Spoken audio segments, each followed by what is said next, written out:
ఈ యొక్క మనకు అనుగ్రహించినటువంటి ఈ యొక్క శ్రేష్టమైన సమయాన్ని బట్టి మనకిచ్చిన మరొక దినము దేవుని యొక్క వాక్యాన్ని పంచుకోవడానికి మనకిచ్చిన ఈ యొక్క మంచి భాగ్యాన్ని బట్టి దేవునికి మహిమ చెల్లిస్తున్నాం. దేవునికి స్తోత్రం. గడిచిన రాత్రి కొన్ని ఆశ్చర్యకరమైన విషయాలు విన్నారని నేను నమ్ముతున్నాను. హల్లెలూయా. ఆ విషయాలన్నిటిని బట్టి దేవుడు మిమ్మల్ని అందరినీ కూడా నవనూతనమైన మార్గంలో నడిపించునుగాక. ఆమేన్. ప్రపంచంలో ఎంతమంది దేవుళ్ళు అనబడేవాళ్ళు ఉన్నా జీవము కలిగిన దేవుడు మాత్రం ఒక్కరే. ఎవరు చెప్పండి? ఆయనే నజరేయుడైన యేసయ్య. దేవునికి స్తోత్రం. రైట్. మరి చాలామంది కొత్త వారు ఉన్నారు. మరి వారికి నేనైతే తెలియకపోవచ్చు, కానీ చాలామందికి నేను సుపరిచితుడినే. క్లుప్తమైన ఇంట్రడక్షన్ ఇచ్చి నేను ముందుకు వెళ్తాను. దేవుడు నిశ్చయముగా మనందరి వినికిడిలో కూడా దేవుని యొక్క మాటలను పదిలిపరిచి బలపరచును గాక. మరి నా పేరు శ్రీనివాస్ రెడ్డి. మరి నేను విశాఖపట్నం అనేటటువంటి ప్రాంతంలో పుట్టి పెరిగిన తర్వాత చదువులు, తర్వాత ఉద్యోగాలు, ఇవన్నీ కూడా జరుగుతూ ఉంటున్నాయి. యేసు ప్రభువుని సొంత రక్షకునిగా అంగీకరించడానికి నాకు ఎవరు సువార్త చెప్పినట్టు కానీ, కరపర్త ఇచ్చినట్టు, ఇలాంటి దైవజనులు ఎవరు కూడా ఇంటికి వచ్చి ప్రార్థన చేసినట్టు నాకైతే తెలియదు. 99వ సంవత్సరం డిసెంబర్ 24వ తారీఖున ఒక చెయ్యి వచ్చి ఒక గోడ మీద రాస్తూ ఉంటుంది, నా కుమారుడా భయపడకము అని. దేవునికి స్తోత్రం. మా ఇంట్లో నేను ఒక్కడనే కొడుకుని, నా తర్వాత చెల్లెలు. అయితే కుమారుడా భయపడకమని రాసినప్పుడు ఆ మాటకు నేను చాలా భయపడినప్పుడు అది ఏదో దెయ్యమో భూతమో అని నేను అనుకున్నాను, కానీ అది దేవుని మాటలని నాకు అర్థం కాలేదు. కానీ ఆ మాటలు నన్ను ఏం చేసినాయి అంటే పట్టుకున్న తర్వాత రహస్యంగా ఇంట్లో వాళ్ళకి తెలిస్తే మరి చాలా గొడవలు, ఇబ్బందులు అవుతాయి. కాబట్టి ఇంట్లో వాళ్ళకి చెప్పకుండా బైబిల్ని దొంగచాటుగా దాచుకొని మందిరానికి వెళ్తూ ఉండేటప్పుడు దేవుని యొక్క వాక్యం నన్ను బాగా పట్టుకొని ఆకర్షించింది. ఆ వాక్యాన్ని బట్టి బాగా బలపడిన తర్వాత కుటుంబంలో ఒక్కొక్కరిని మార్చుకుంటూ వచ్చింది. దేవునికి స్తోత్రం. మార్చుకుంటూ మరి హైదరాబాద్ అనేటటువంటి ప్రాంతంలో మరి నేను చదువుకున్నటువంటి ఈ యొక్క ఎలక్ట్రికల్ చదువును బట్టి ఆ యొక్క చదువులో ఉద్యోగం వస్తే, ఆ ఉద్యోగం చేస్తూ ఉండేటప్పుడు నువ్వు ఉండాల్సినటువంటి ప్రదేశం ఇది కాదు, నేను నిన్ను నా పని చేయడానికి పిలుస్తున్నానని సంపూర్ణమైన ఆ ఫుల్ టైం మినిస్ట్రీకి పిలిచినప్పుడు నేను రానప్పుడు కొన్ని రకాలైనటువంటి శోధనలు పెట్టి దేవుని యొక్క ఉద్దేశం నాకు తెలిసొచ్చేలాగా నాకు చేసి నన్ను ఆయన పరిచయలోకి పిలిచారు. గడిచిన 18 సంవత్సరాల్లో దేవుని యొక్క పరిచయలో కొనసాగుతూ ఉంటున్నాను. దేవునికి స్తోత్రం. మరలా చెప్తున్నాను, ఎందుకు ఈ దేవుణ్ణే నమ్ముకున్నామనంటే, ఈ దేవుణ్ణే ఎందుకు విశ్వసించామంటే, నేను అనుకోలేదు, ఆయనకి ఇష్టమైంది కాబట్టి నన్ను పిలుచుకున్నాడు, పేరు పెట్టి పిలిచి నన్ను ఆయన పనిలో వాడుకుంటూ ఉంటున్నాడు. దేవునికి స్తోత్రం.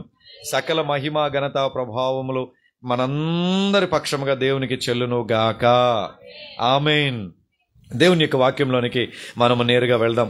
నిన్న ఉదయకాల సమయంలో ఒక విషయం నేర్చుకున్నాము, రాత్రి ఒక విషయంలో నేర్చుకున్నాము.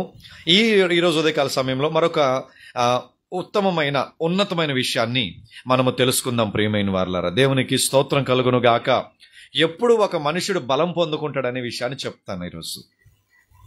బలమును పొందుకునేటటువంటి విషయం. చెప్పండి, బలము. చెప్పండి గట్టిగా. ఇది ప్రతి ఒక్కరికి అవసరం. బలం అనే మాట అందరికీ వాడుకైనప్పటికీ కూడా చాలా రకాలైన బలాలు ఈ రోజుల్లో మనకు అవసరం. శారీరకమైన బలం అవసరము, మానసికమైనటువంటి స్ట్రెంగ్త్, మెంటల్ స్ట్రెంగ్త్ అవసరము, ఆర్థిక సంబంధమైన బలం అవసరము, జనాలనే బలగం అనేటటువంటి బలము మనకి అవసరం. ప్రియమైన వారలారా, అయితే దేవుని యొక్క వాక్యంలో న్యాయాధిపతుల 15వ అధ్యాయంలో ఒక మనుష్యుడికి దేవుడు బలమిస్తే ఏం చేశాడన్న విషయాన్ని చూద్దాము. కొన్ని ఆధ్యాత్మికమైనటువంటి ఉద్దేశాలు అక్కడ ఉంటున్నాయి. అవన్నీ కూడా మనం చదువుకోవడానికి ప్రయత్నం చేద్దాం. దేవునికి స్తోత్రం. అందుకనేసే యెహోవాను తమకు దేవుడు కాగల జనులు ధన్యులు. ఆ లిస్టులో మనం అందరం ఉందుముగాక. ఎందుకు ప్రభువుని నమ్ముకోవాలి? చాలా మందికి తెలియదు. యేసు ప్రభునే ఎందుకు వెంబడించాలి, యేసు ప్రభునే ఎందుకు ఆరాధించాలి, ఎందుకు స్తుతించాలనంటే ఆయన ఒక్కడే సజీవుడైనటువంటి దేవుడు. దేవునికి స్తోత్రం. దేవుడై ఉండి మనిషిలాగొచ్చి మనిషిని అర్థం చేసుకున్న ఏకైక దేవుడు భూమి మీద. మరణము లేనివంటి వాడు, కామక్రోధ మదమత్సరములు లేనటువంటి వాడు. అందుకే ఆయనకున్న గొప్ప బిరుదు ఏంటంటే పరిశుద్ధుడు. చెప్పండి, గట్టి చెప్పండి, పరిశుద్ధుడు. దేవదూతలే ఆరాధించదగినటువంటి గొప్ప దేవుడు, పరిశుద్ధుడు.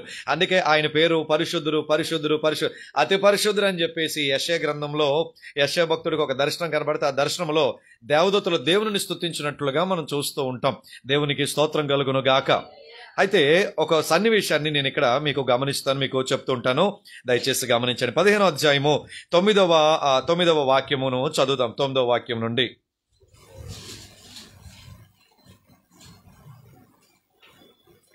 15వ అధ్యాయము 9వ వాక్యం. న్యాయాధిపతులు అంటే జడ్జెస్, 212వ పేజీ, పాత నిబంధన. చదవండి. అప్పుడు జాగ్రత్తగా వినండి. ఒక సందర్భం, ఒక సన్నివేశం జరిగింది అక్కడ. ఇది జరిగిన విషయం, నిజంగా యథార్థంగా జరిగిన విషయం కాబట్టే ఇక్కడ రాయబడి ఉంది. చదువుదాం. చదవండి అయ్యా. ఎస్. అప్పుడు ఫిలిష్తీయులు బయలుదేరి యోధా దేశములో దిగి చెదరి లేహీలో దోపిడీ కొరకై దండు కూర్చిరి. అడగగా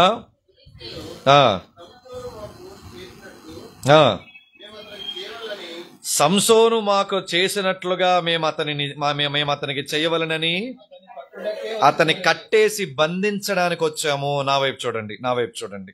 ఇక్కడ జరిగినటువంటి సన్నివేశం ఏమిటి అని అంటే, ఫ్రెండ్షిప్ తెలుసా? ఫ్రెండ్షిప్ అంటే ఎలా అంటే, నేను నీకు సాయం చేస్తాను, నువ్వు నాకు సాయం చేయాలి. నాకు కష్టం వచ్చినప్పుడు నువ్వు సాయం చేయాలి, నీకు కష్టం వచ్చినప్పుడు నేను సాయం చేస్తాను. ఇలాంటి పొత్తుని ఆ యొక్క ప్రదేశంలో కూర్చుకున్నట్లుగా చూస్తున్నాం. ఫిలిష్తీయులు అనేటటువంటి ఒక తెగ, ఒక జనాంగం ఉండేవారు, ఒక ప్రజలు. ఇప్పుడు ఎలాగా ఒరిస్సా వాళ్ళని, తమిళనాడు వాళ్ళని, కేరళ వాళ్ళు, అమెరికా వాళ్ళు, ఆఫ్రికా వాళ్ళు ఎలా ఉన్నారో, ఆ దేశమును బట్టి, ఆ ప్రాంతమును బట్టి, వాళ్ళు చేసినటువంటి పనులు బట్టి ఫిలిష్తీయులు అనేటటువంటి ఒక దండు ఉన్నారు. బైబిల్లో ఫిలిష్తీయులు అంటే దేవునికి హేయమైనటువంటి ప్రజలు, దేవునికి ఇష్టం లేనటువంటి ప్రజలు. ఎందుకు ఇష్టం లేనటువంటి ప్రజలు అంటే, వాళ్ళు దేవుని యొక్క దృష్టిలో పవిత్రులుగా, పరిశుద్ధులుగా కనపడలేదు. ఒక మనుషుడు దేవుని యొక్క దృష్టిలో పరిశుద్ధుడుగా, పవిత్రుడుగా కనపడాలంటే మొట్టమొదటగా యేసు ప్రభుని దేవుడిగా, సొంత రక్షకునిగా తను అంగీకరించాలి. హల్లెలూయా. ఎప్పుడైతే అంగీకరిస్తాడో, యేసు ప్రభుని దేవుడిగా అంగీకరిస్తాడో, ఆ వ్యక్తి ఏమైపోతాడంటే నేరుగా దేవుని యొక్క కుమారుడు, దేవుని యొక్క బిడ్డ అయిపోతూ ఉంటాడు. ఆమేన్. దేవుని యొక్క బిడ్డ అయిపోయిన మరుక్షణము ఈ దేవుడేమో ఆ వ్యక్తి దేవుడైపోతాడు, ఆ వ్యక్తి ఏమో ఈ దేవుని యొక్క బిడ్డ అయిపోతాడు. అందుకని బైబిల్లో చాలాసార్లు ఉంటుంది, నేను మీకు దేవుడినై యుందును, మీరు నాకు జనులై యుందురు. దేవునికి స్తోత్రం. ఎప్పుడైతే మనము దేవుని ప్రజలం అవుతామో గమనించండి, దేవుడు మన పక్షంగా పనులు చేయడానికి ఇష్టపడతాడు. ఆమేన్. మన పక్షంగా యుద్ధం చేయడానికి, సహాయము చేయడానికి, రోగకరమైన, మరణకరమైన పరిస్థితులు వచ్చిన డాక్టర్లు కూడా చేతులు ఎత్తేస్తారు ఒక్కొక్కసారి. అలాంటి టైంలో దేవుడు తన చేతిని చాచి లేవనెత్తి సజీవుని లెక్కలో బ్రతుకున్న వాళ్ళతో సహా నిలవబెట్టగలిగిన గొప్ప దేవుడు. దేవునికి స్తోత్రం. అందుకే ఈ దేవుడు మనకు సరిపడినటువంటి దేవుడు. ఫిలిష్తీన్లు ఎందుకు ఆ సంసోను మీద కోపం వచ్చిందనంటే, మామూలుగా దెబ్బలాట అయిందనుకోండి, ఏ రేంజ్లో దెబ్బలాటలు అవుతాయి మామూలుగా? మహా అయితే జుట్టు పట్టుకుంటారు, లెంపకాయలు వేసుకుంటారు, గోబుల మీద కొడతారు, ఇంకైతే గుద్దులాడుకుంటారు, ఇంకా లేకపోతే చెలగాట మాడతారు, పెనుగులాడతారు, కింద పడి కాలర పట్టుకొని చూస్తారా, ఇటు దొరలే అటు దొరలే, మొత్తానికి ఇంకా సినిమా స్టైల్లో గొడవ. ఇంకా ఎక్కువైతే చేతికి ఏది దొరికితే దాంతో కొట్టుకుంటారు. ఈ సంసోను అనేటటువంటి వ్యక్తి మనుషులు కొడితే ఏమైందో తెలుసా? సంసోను అంటే మహాబలాఢ్యుడు, మహాబలం కలిగినాడు. మనలాంటి వ్యక్తి అయినా కూడా ఎంత బలమైన వాడు అంటే అక్కడ రాయబడింది, మీకు చెప్తాను తర్వాత. కొడితే నడాలు ఇరిగిపోయినాయి అంట, తుంటి ఎముకలు ఇరిగిపోయినాయి అంట. తుంటి ఎముకలు అంటే తెలుసా? పెద్ద వయసులో వాష్రూమ్కి వెళ్ళి పడిపోతే మక్కలు ఇరిగిపోతుంటాయి. 2 కాళ్ళు ఎక్కడైతే జాయింట్ అయి ఉంటాయో నడుముకి, ఆ బాల్ అండ్ సాకెట్ కొడితే ఇరిగిపోయినాయి అంట. సాధారణంగా శరీరంలో బలమైన ఎముక ఏంటంటే తొడ ఎముక.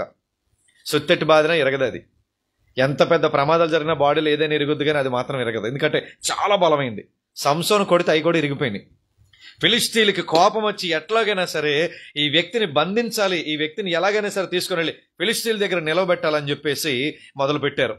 అతను బంధించడానికి మేము వచ్చామని చెప్పేసి యోధావారి మధ్యలో వస్తే అటు అంటున్నారు కదా, అక్కడ కట్టుటకే వచ్చితిమి. అందుకు యోధా జనులలో 3,000 మంది ఏతాములో బండ యొద్దకు పోయి సంసోనును చూచి, ఫిలిష్తీయులు మనకు ఏలికలని నీకు తెలీదా? నీవు మాకు ఏమి చేసితివని చెప్పగా, అతడు వారు నాకెట్లు చేసిరో అట్లే నేను వారికి చేసితినా నేను. ఎందుకు ఎంతకెంత పరిస్థితి వచ్చింది? వాళ్ళు ఏం చేశారు, వీళ్ళు అది చేశాడు తిరిగి. అంటే చిన్న దెబ్బ కొడితే పెద్ద దెబ్బ కొట్టినాడు. నడాలు ఇరిగిపోయి తొంట్లు ఇరిగిపోతే మనుషుడు దేనికైనా పనికి వస్తాడో చెప్పండి? ఎందుకు ఆ పరిస్థితి జరిగిందో తర్వాత చూద్దాం. చూడ, అందుకు వారు, మేము ఫిలిష్తీయుల చేతికి అప్పగించుటకు నిన్ను కట్టవచ్చితిమి. అతనితో అనగా సంసోను, మీరు నా మీద పడకుండానట్లు నాతో ప్రమాణము చేయుడనెను. చూడండి ఒకసారి, కోపం వచ్చినప్పుడు కోపం తగ్గుద్దంటారు అసలు? కసితీరా కొట్టేశాడు అనుకోండి, కోపం తగ్గుద్దా? సరే మీకు అర్థమయ్యేలా చెప్తాను. పాముని చంపిన అనుభవం ఉందా ఎవరికైనా? పాముని చంపిన అనుభవం ఉందా? మీ ఇంట్లో పాములు వచ్చినా, తేళ్ళు వచ్చినా, జర్రలు వచ్చినా ఒకసారి కొట్టేసి వదిలేరు. ఫుల్గా పచ్చడి చేసేసి ఇంకో బతికుంటుందేమో ఇంకో దెబ్బ ఎత్తారు దాని మీద. తోక ఇలాగేలాగా అంటుంటుంది, అంత వెంటనే చచ్చిపోతుంది. తోక మీద కొడుతూ ఉంటారు, మళ్ళీ ఇలాగేలాగా అంటుంటుంది, నడ్డి మీద కొడుతూ ఉంటారు. ఇంకా కక్ష పోదు. ఇంకా సంసోను ఏమంటాడు తెలుసా? మీరు నా మీద దయచేసి పడమాకండి. చూడండి ఎంత తెలివిగా, లోపల మాత్రం కొట్టేసి వచ్చినోడికి, చేతులు కాళ్ళు విరగొట్టి వచ్చినోడికి ఆ కోపం ఎలా ఉంటుంది? కొడితేనే ఎముకలు ఇరిగిపోయి అంతగా ఉన్నాడంటే ఎంత బలవంతుడు, ఎంత జాగ్రత్తగా చెప్తున్నాడు చూడండి. అందుకు వారు అలా ఏమంటారంట, మీరు నా మీద పడకుండానట్లు నా మీద ప్రమాణం చెయ్యండి, అప్పుడు మీరు చెప్పింది నేను చేస్తాను అన్నట్లుగా తెలుగుగా మాట్లాడతారు. అందుకు వారు, అలాగు కాదు, నిశ్చయముగా మేము నిన్ను చంపము గాని నిన్ను గట్టిగా కట్టి వారి చేతికి మేము అప్పగించేదమని చెప్పి 2 క్రొత్త త్రాళ్ల చేత అతనిని కట్టి ఆ బండ యొద్ద నుండి అతనిని తీసుకొని వచ్చిరి. చంపంగాని ఏం చేస్తారంట? జాగ్రత్తగా గట్టిగా కట్టేసి, అలా భయం చూడండి ఎలాగుందో. తిరగబడి మళ్ళీ గుద్దేస్తాడేమో, గుద్దుకోకుండా చంపేస్తానంటారు ఒక్కోసారి కోపం వచ్చినప్పుడు. నిజంగా చూడాలనిపిస్తుంది. ఒక గుద్దు కాదు, 10 గుద్దులైనా చావరాలుగా. ఒక గుద్దుకోకుండా చంపేస్తానంటే ఈ మనోడు కూడా అట్లాంటోడే, చాలా బలవంతుడు. ఎంత బలవంతుడు అంటే కొట్టుడికి నేలపాలు అయిపోతారు. ఇంకా మళ్ళీ తిరిగి నీళ్ళు అడగరు, ఇంకా ఒక గుద్దుకి అయిపోతారు మొత్తం. ఏమో ఒకవేళ వీరు నా మీద పడి తిరగబాటు చేసి ఏమో చీమలో నిలిపేస్తారేమో భయం వేసి, అలా కాదయ్యా, కొత్త తాళ్ళు తీసుకొని వచ్చి ఏం చేశారంటే తనని బంధించారట. కొత్త తాళ్లను తీసుకొని వచ్చి ఎక్కడైతే ఏ బండ సందులో ఏ బండను ఆధారం చేసుకొని దాక్కున్నాడో అక్కడ తీసుకొచ్చి కట్టేశాడట. జాగ్రత్తగా గమనించండి. బైబిల్లో తాళ్ళు దేనికి సాదృశ్యం అంటే ప్రియమైన వారలారా, కష్టాలకి శ్రమలకి సాదృశ్యం. చెప్పేసి కట్టారా చెప్పకుండా కట్టారు? ఇక్కడ చెప్పేసి కట్టారా చెప్పకుండా కట్టారా? చెప్పేసి కట్టారు. నీకు మాత్రం కష్టాలు శ్రమలు ఆటో కట్టుకొని వస్తాయండి. వస్తున్నామని కూడా వచ్చేస్తుంటాయి. నెలంతా కష్టపడి జీతం సంపాదిస్తే 5వ తారీఖు 10వ తారీఖు అయిపోద్ది. ఉందా అలాంటి అనుభవం? జూన్ నెల జూలై నెల అయ్యేటప్పుడు తల్లిదండ్రులు మొక్కల్లో టెన్షన్ చూడాలి. ఫీజులు కట్టాలి, డొనేషన్లు కట్టాలా, యూనిఫామ్లు తీయాలి, పుస్తకాలు కొనాలి, చాలా ఉంటాయి. ఇంకా అనారోగ్య పరిస్థితులు కానీ అయిందనుకోండి, రోజులు ఎక్కడితే ఉంటారు వాళ్ళు. అయితే ఇంకా ఎప్పుడేమవుద్దో. తాళ్ళు దేనికి సాదృశ్యం అంటే ప్రియమైన దేవుని బిడ్డలారా, నువ్వు అనుభవిస్తున్నటువంటి బాధలకి కష్టాలకి సాదృశ్యం. ఎందుకు కట్టబడుతున్నాయి, ఎందుకు ఒక మనిషి కట్టబడుతున్నాడు, ఎందుకు ఒక మనిషి ఆ తాళ్లతో కట్టబడి బంధించబడుతున్నాడు అనేది నువ్వు కనుక గమనిస్తే, ఆ వ్యక్తి ఇచ్చినటువంటి అవకాశాన్ని బట్టి కట్టబడుతున్నాడు. బాగా అర్థమయ్యేలా చెప్పనా? ఆడపిల్లలు చిన్నప్పుడంతా చాలా ఆరోగ్యంగా, చాలా చక్కగా దిట్టంగా ఉంటారు. బూస్టులు, హార్లిక్స్లు తాగేసి పెరిగి పెద్ద యవ్వన కాలంలోకి వచ్చాక కూడా బాగానే ఉంటారు. పెళ్ళైనా కూడా బాగానే ఉంటారు. అక్కడ స్టార్ట్ అవుతాయి ప్రాబ్లమ్స్. పిల్లలు పుట్టకపోవటము, గర్భము నిలవబడకపోవడము, పుట్టిన పిల్లలు పీలగా ఇంకా బాక్స్లో పెట్టేసి ఇంక చెప్పలేమండి అనేటట్లుగా పుట్టేటటువంటి అవకాశం. కారణం ఏంటి? మీరు గమనించండి. మనుషుడికి ఎక్కడి నుంచో కష్టాలు రావట్లేదు, ఎక్కడి నుంచో బాధలు రావట్లేదు. లోపల మానిపోయి తొలగిపోయి ఇంకా పర్లేదు, అంతా ఓకే, సెటరేట్ అయిపోయింది అనుకునేటటువంటి పరిస్థితుల్ని దుష్టుడు మరలా తీసుకొని దానికి ఆజ్యం పోసి ఏం చేస్తున్నాడంటే బయటికి తీసుకొని వస్తున్నాడు. అర్థమవుతుందండి? మానిపోయిన రోగాలు మళ్ళీ పుట్టుకొని వస్తున్నాయి. లోపల నుంచి మనుషుడికి బలహీనతలు వస్తుంటాయి. ఎందుకు? కారణం ఏంటి అంటే ఆ మనుషుడు ఎక్కడో కట్టబడిపోయి ఉన్నాడు, ఎక్కడో దేని చేతో కట్టబడిపోయి ఉన్నాడు అన్న విషయాన్ని దయచేసి చాలా జాగ్రత్తగా ఆలోచించండి. మీకు అర్థమయ్యేలా చెప్తాను. బుర్రకు నూనె రాసుకోకపోతే ఏమవుద్ది? గట్టి చెప్పండి, ఏమవుద్ది? జుట్టు ఊడిపోద్ది. అంతే, ఖచ్చితంగా చెప్పాలి, జుట్టు ఊడిపోద్ది. రాయనిస్తున్నారా పిల్లలు ఈ రోజుల్లో? 6వ క్లాస్ 7వ క్లాస్, ఒరే నాయనా బుర్రకు నూనె రాసుకో, జిడ్డు గిడ్డు అని చెప్పుకోవాలి. ఏమిరా అంటే ఈ ఫోనుల్లో చూసి ఇటు తిప్పితే ఇటు పడిపోయేలాంటి జుట్టు స్టైల్ చేసి మొత్తానికి ఏదో పిచ్చుకొక్క స్టైల్ ఒకటి వేసుకొని ఆడింకా ఉద్యోగం వచ్చి కాలేజ్ అయ్యి ఉద్యోగం వచ్చినప్పుడు మొత్తం డెప్ప కట్టింగ్ కొట్టించుకొని ఇన్సర్ట్ చేసుకొని జాగ్రత్త బ్యాగ్ వేసుకొని వెళ్ళిపోవాలి ఎక్కడికి, ఉద్యోగానికి. అప్పుడు రాసుకోక చూసినటువంటి పరిస్థితిని బట్టి బుర్రకు నూనె రాసుకోక ఏం చేస్తున్నాడంటే జుట్టు ఊడిపోయేటట్టు చేస్తుంది. మనుషుడు దేని బట్టి కష్టాలు తెచ్చుకుంటాడో తెలుసా? చూసిన ప్రతీదీ మంచిదే, చూసిన ప్రతీదీ చక్కనైంది అని అనుకుని కష్టాలు తెచ్చుకుంటాడు. ప్రియమైన దేవుని బిడ్డలారా, అందుకనేసే చిన్నప్పటి నుంచి రాస్తున్నాను బోల్డ్ సబ్బులు, తెల్లగా అవుతానని. ఈ సబ్బు రాయండి తెల్లగా అయిపోతారు, ఈ సబ్బు రాయండి మెరిసిపోతారు, ఈ సబ్బు రాయండి మరి ఇంక మామూలుగా ఉండదు, ఇంకా దేవదత్తుల తర్వాత మీరే ఏంజిల్లాగా ఉంటారని సెంట్ అడ్వర్టైజ్మెంట్లకు కొడుతూ పడి రాలిపోతుంటారు, అందరూ వచ్చి మీద పడిపోతుంటారు. ఎన్నిసార్లు కొట్టుకుని ఎవరు రారే దగ్గరికి, చెమట కొంపు తప్ప. మనుషుని యొక్క ఆలోచన చూడండి ఎట్లాగుందో, మనుషుని యొక్క తలంపు. మనుషుడు కోరి కోరి చిక్కుల్లో పడిపోయి కష్టాలని శ్రమల్ని తెచ్చుకుంటున్నప్పుడు దేవుడు సహాయము చేయాలని కోరుకుంటున్నారు. అందుకే పరిశుద్ధ గ్రంథంలో కష్టాల్ని రాశారు, బాధల్ని రాశారు, అందులో నుంచి విడుదల విముక్తిని కూడా ఎలా పొందుకోవాలో రాశారు. ప్రియమైన వారలారా, దేవునికి స్తోత్రం. అందుకనేసి అక్కడ చెప్పబడుతుంది, తాళ్లతో మాత్రమే కట్టేశారు. ఈ రోజుల్లో ఎన్ని రకాల తాళ్ళు ఉన్నాయి చెప్పండి? వివాహం అనేటటువంటి తాళ్ళు బంధకాలు ఉన్నాయి. పెళ్లి చేసుకున్నప్పుడు బాగానే ఉంటుంది, సంవత్సరం తర్వాత గడితే ఉంటుంది వ్యవహారం, మామూలుగా ఉండదు. ఎవరైనా ఇంట్లో ఎక్కువగా సామాన్లకి నొత్తలు ఉన్నాయనుకోండి, సామాన్లకి ఎక్కువ నొత్తలు ఉంటే అర్థం ఏంటి? ఎవరింట్లోనైనా సామాన్లకి ఎక్కువ నొత్తలు ఉంటే అర్థమైపోయింది చాలామందికి. మేము కూడా అదే లైన్లో ఉన్నాం, ఇంకా ఇసురుకునే దాకా రాలేదు, కానీ అవసరం లేదనుకుంటున్నా. దేవునికి స్తోత్రం. ఇంట్లో బిందులు కంచాలు మొత్తాన్ని సొట్టలాడిపోతే, గీతలు పడిపోతే, బద్దలేసిపోయి ఇరిగిపోతుంటాయి. ఏమరా అంటే కోపం వల్ల దాని మీద తీర్చుకుంటూ ఉంటారు. కోపం వస్తే మాట్లాడుకోవాలి. వస్తువులు ఏం చేసే రిమోట్లు ఇరగొట్టేయడాలు, గోడలు గుద్దేయడాలు అని చేస్తూ ఉంటారు. అవునా? కోరుండి కష్టాలు తెచ్చుకునే పరిస్థితులు ఇవే. అర్థం చేసుకోండి ప్రియమైన దేవుని బిడ్డలారా, వాక్యములో కష్టము కోరుండి దగ్గరకు వచ్చింది, సంసోను దగ్గరకు వచ్చింది. కానీ సంసోను ఎలా తప్పించుకున్నాడో చెప్తాను తర్వాత. ఈ రోజు నీకు వచ్చే ప్రతి పరిస్థితి కూడా నువ్వు ఆలోచించే ఆలోచనను బట్టి, నీ ఎదుట నీకు చెప్పకుండానే కష్టాల శ్రమను నిన్ను బంధిస్తున్నట్టు గల కారణం ఏంటంటే, నువ్వు ఆలోచించే ఆలోచన ఏం చేస్తుందంటే మనుషుడు చిక్కుల్లోకి వెళ్ళిపోయేటట్లుగా చేస్తుంది. దయచేసి ఆలోచించండి. చిన్నప్పుడు బాగా ట్రెండ్ అయిన బుర్రకు నూనె రాసే ఆయిల్ పేరు చెప్పండి, మంచి ఆయిల్ పేరు చెప్పండి. మంచి, అది కరెక్ట్ వచ్చింది ఆన్సర్. మా చిన్నప్పుడు, ఇప్పటికీ రాస్తున్నాం, కొబ్బరి నూనె అది కలిపి రాస్తే పక్కన ఇటో పక్క ఇదొక 5 మీటర్లు అటొక 5 మీటర్లు ఎవరు నిలబడ్డా ఇంకా అంత మంచి వాసన వస్తుంది. ఎంత బండి మీద 200 కిలోమీటర్ల స్పీడ్కి వెళ్ళిన ఒక ఇంటర్ కూడా ఎగరదు. ఇప్పుడు రాసుకుంటున్నారా? అమ్మ బాబోయ్, అల్లు అది రాస్తే పొడవైపోద్ది, ఇది రాస్తే పొడవైపోద్ది. జుట్టు పొడవైపోతే స్నానం చేసినప్పుడు ఎంత ఇబ్బంది అవుద్ది, అదెందుకు తెలియదు? దాన్ని మెయింటైన్ చేయడానికి ఎన్ని షాంపూ ప్యాకెట్లు ఖర్చు అవుతాయి. పాస్టర్ గారు, దానికి దీనికి సంబంధం ఏంటండి? మనుషుడు కోరుకొని శ్రమ తెచ్చుకుంటాడు అన్న విషయం చెప్తున్నాను. కోరి శ్రమను తీసుకొని వస్తున్నాడని చెప్తున్నాను. ఇంట్లో కష్టాల కారణం అదే, గొడవల కారణం అదే, అనారోగ్యాల కారణం అదే. ప్రతిదానికి కారణం ఏంటి అంటే మనస్సును దేవుని మీద నిక్షిప్తం చేయకపోవటం వలన, మనస్సును దేవుని మీద లగ్నము చేయకపోవడం వలన ఏమవుతుందంటే శ్రమ వస్తుంటుంది. సంసోను ఎందుకు శ్రమ తెచ్చుకున్నాడు తెలుసా? కోరి వద్దురా అన్న సంబంధం చేసుకున్నందుకు శ్రమ తెచ్చుకున్నాడు. వద్దురా, వాళ్ళతో మనకు సంబంధమే లేదురా అయ్యా, వద్దురా ఆయన అట్లా వెళ్ళొద్దని చెప్తే, అదే కావాలి నాకు, దాన్ని తెప్పించండి, దాన్ని రప్పించండి, దాన్ని నాకు ఇచ్చి చెయ్యండి అని చెప్పేసి దేవుడు ఎరగని ప్రజలతో పొత్తు పెట్టుకొని శ్రమలు తెచ్చుకున్నాడు. ప్రియమైన వారలారా, ఆలోచించండి. ఈరోజు ఏ బంధకాలైనా, ఏ శ్రమలైనా, ఏ అనారోగ్యాలు, ఏ బలహీనతలైనా నా దేవుని మాటను బట్టి నిశ్చయముగా మీరందరూ శీఘ్రముగా స్వస్థత, విడుదల పొందుదురు గాక. ఆమేన్. ఎందుకంటే లాస్ట్ మజిలీ ఎక్కడ? డాక్టర్లు కూడా చేతులు ఎత్తేసాక లాస్ట్ దిక్కు ఎవరు? చెప్పండి, సిగ్గుపడకుండా చెప్పండి. దేవునికి స్తోత్రం. అంతా అయిపోయింది ప్రభువా, నీవే దిక్కు తండ్రి. ఇంకా ఆయన కూడా దాటితే ఇంకేం ఉండదు ఇంకా. అందుకే ఆయన దగ్గరకు వచ్చిన వారిని ఎన్నడూ కూడా త్రోసేయడండి. ఆమేన్. ఎప్పుడు కూడా త్రోసివేయడు. అందుకే చెప్తున్నాడు, తాళ్లతో బంధించేశాడు. ఈరోజు ఏ తాళ్లతో బంధించబడ్డారో ఆలోచించండి. ఏ తాళ్లతో పిల్లలు మాట అనట్లేదు, కావాల్సినవన్నీ కొనిస్తున్నారు. ఏమవుతుంది? 25 సంవత్సరాలు నిండక ముందే పెద్ద కటౌట్ మీద కనబడుతున్నాడు. పెద్ద బుల్లెట్లు, ₹1,00,000, 2 లక్షలు, 3 లక్షల బుల్లెట్ల మీద వెళ్తూ వెనకాల రాసుకుంటాడు, మై డాడ్స్ గిఫ్ట్, మా అమ్మ గిఫ్ట్ అని. కిందన రాయాలి వాళ్ళకి అన్నిటి సొమ్ము అని.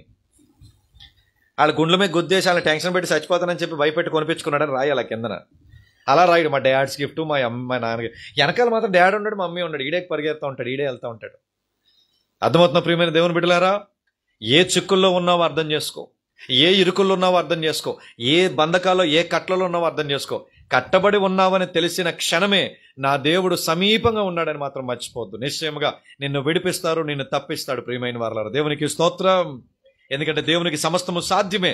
అందుకని అలా కాదని చెప్పేసి కట్టొద్దామని అంటే 2 కొత్త త్రాళ్ళు తెచ్చి కట్టేసి ఆ బండ దగ్గర తీసుకొస్తే అతడు లేహీకి వచ్చు వరకు ఫిలిష్తీయులు అతనిని ఎదుర్కొని కేకలు వేయగా, భలే దొరికాడు. ఈరోజు ఏంటి పని, ఎలాగైనా పట్టేద్దాం. వాడు ఎదురవుతుంటే ఏమవుతుంది చెప్పండి, కేకలు పెట్టారంట ఎలాగైనా ఏదో చెయ్యొచ్చు అని. ఏమనుకున్నారు వాళ్ళు, కట్టేసున్నాయి, సంఖ్యలతో కట్టారు, 2 కొత్త తాళ్ళతో కూడా కట్టారు. ఎందుకో తాళ్ళు దిగిపోతే సంఖ్యలైనా ఆపుతాయని. మీరు గమనించుకోండి. మన ఇండియాలోనే ఉంటుంది ఇలాంటి ఐడియా. ఇంటికి ఏమంటారంటే తలుపుకి తాళం వేసి 10 సార్లు లాగుతారు కప్పనిలాగా. ఉంది ఎవరికైనా? గేటు దాకా వెళ్ళిపోయి మళ్ళీ వెనక్కి వచ్చి లాగుతారు టీయం అని, బాగేహమే లేదని. బీరువా 10 సార్లు ఇలా కదుపుతుంటారు, హ్యాండిల్ ఎందుకు ఇలాగ ఏలాడిపోతుంటుంది. తాళం వేసామని తెలుసు కదా, మళ్ళీ 10 సార్లు కదపడం ఎందుకు? ఏమో లోపల ఉండే 7 వారాలు ఎత్తుకుపోతారేమో ఎవరైనా. మనిషి ఆలోచన గమనిస్తున్నారా? వీళ్ళు కూడా అంతే. ఈడు మామూలోడు కాదు కాబట్టి తాళ్లతోనే కాదు, సంఖ్యలు కూడా స్పేర్ ఇయ్యండి రా బాబా అని అన్నాడు. తాళ్లతోని సంఖ్యలతో బంజింతి తీసుకొని వస్తే ఆ వ్యక్తిని సాధారణమైన మనిషిగా చూశారు, సాధారణమైన ఒక వ్యక్తిగానే చూశారు. ఎందుకనంటే ఆ వ్యక్తి పక్షం ఉన్నటువంటి దేవుడు ఎంత గొప్పవాడో వాళ్ళకి తెలియలేదు. అప్పుడు ఏం జరిగిందో చూడండి. యెహోవా ఆత్మ అతని మీదికి బలముగా వచ్చినందున, దేవునికి స్తోత్రం. ఇది చాలా ఆత్మీయ అనుభవం, జాగ్రత్తగా గమనించండి. దేవుని యొక్క ఆత్మ తన మీదకి రాగా, జాగ్రత్త వినండి, దేవుని ఆత్మ వచ్చింది, దేవుని పరిశుద్ధాత్మ దేవుడు మన మధ్యకు వచ్చారు చాలాసార్లు అంటూ ఉంటారు. దేవుడు ఆత్మరూపిగా చాలా జాగ్రత్తగా గమనించండి. నీ ఇంట్లో ఒక మనిషిని ఎంతకాలం పోషించగలవు? పోషించగలవు? 1 రోజు 2 రోజులు. ఇంట్లో పిల్లలు కూడా ఎదిగొచ్చిన వాళ్ళు చేతికి అందకపోతే నేను గాడిదలాగా పోషిస్తున్నాను రా అని చెప్పి తిడతారు తల్లిదండ్రులు, అవునా? ఉద్యోగం రాకపోతే ఇది రాకపోతే అని తిడతారా? ఒక మనిషిని ఎంతకాలం పోషించగలం? దేవుడు కూడా ఆదరణకర్త అయిన పరిశుద్ధాత్మ దేవుడుగా నీ ఇంట్లో ఒక మూల లేకపోతే ఒక దగ్గర ఏదో ఒక రూమ్లో ఉండిపోవడానికి ఇష్టపడట్లేదు. కానీ మన లోపల, మన ఆత్మలో, మన హృదయంలో ఆయన వచ్చి నివాసం ఉండాలని ఆశపడుతూ ఉంటున్నాడు. దేవునికి స్తోత్రం. కనబడతాడు ఎవరికైనా? వినబడతాడు ఎవరికైనా? కాబట్టి మన హృదయంలోకి వచ్చి ఏం చేస్తారంటే ఎలా మాట్లాడాలో నేర్పిస్తారండి. దేవునికి స్తోత్రం. ఎలా నడవాలో నేర్పిస్తారు, ఎలా వ్యవహరించాలి, ఎలా ప్రార్థన చేయాలి. అందుకే ఆదరణకర్త అయిన పరిశుద్ధాత్మ దేవుడిగా ఆయన మన మధ్యకు వచ్చారు. దేవునికి స్తోత్రం. అదే దేవుని యొక్క ఆత్మ సంసోను మీదకి బలముగా దిగి వచ్చింది. దేవునికి స్తోత్రం. గమనించండి, ఎప్పుడైనా దేవుని యొక్క ఆత్మ ఒక మనిషి మీదకి, మీకు ఇది అర్థం కాని విషయం అయినప్పటికీ కూడా అర్థం చేసుకోవడానికి ప్రయత్నం చేయండి. దేవుని ఆత్మ ఒక మనిషి లోపలికి, ఒక మనిషి మీదకి వచ్చినప్పుడు ఏమవుతుందంటే వాడు శక్తిని పొందుతాడు. చెప్పండి, ఏం పొందుతాడు? శక్తిని పొందుతాడు. మళ్ళీ చెప్పండి, శీఘ్రముగా నీవు కూడా శక్తిని పొందుదువు గాక, బలమును పొందుదువు గాక. దయ్యాల బోతలతో వీక్ అయిపోతావు, మూలిగే నక్కలాగా, కునికే కోడిలాగా ఇలాగ అయిపోతావు దయ్యాల బోతలు పడితే. కానీ దేవుని ఆత్మ వస్తే ఏమవుతుందో తెలుసా? శక్తిని పొందుతాం, బలమును పొందుతాం ప్రియమైన వారు. ఎందుకంటే ఆ దేవుని యొక్క ఆత్మ సర్వశక్తి కలిగిన ఆత్మ. ఏ పరిస్థితిలోనైనా కూడా, ఏ పనికైనా కూడా కావలసినటువంటి శక్తిని, బలమును, సామర్థ్యతని కలిగినటువంటి ఆత్మ. దేవునికి స్తోత్రం. అలాంటి దేవుని ఆత్మ సంసోను మీద దిగొచ్చింది.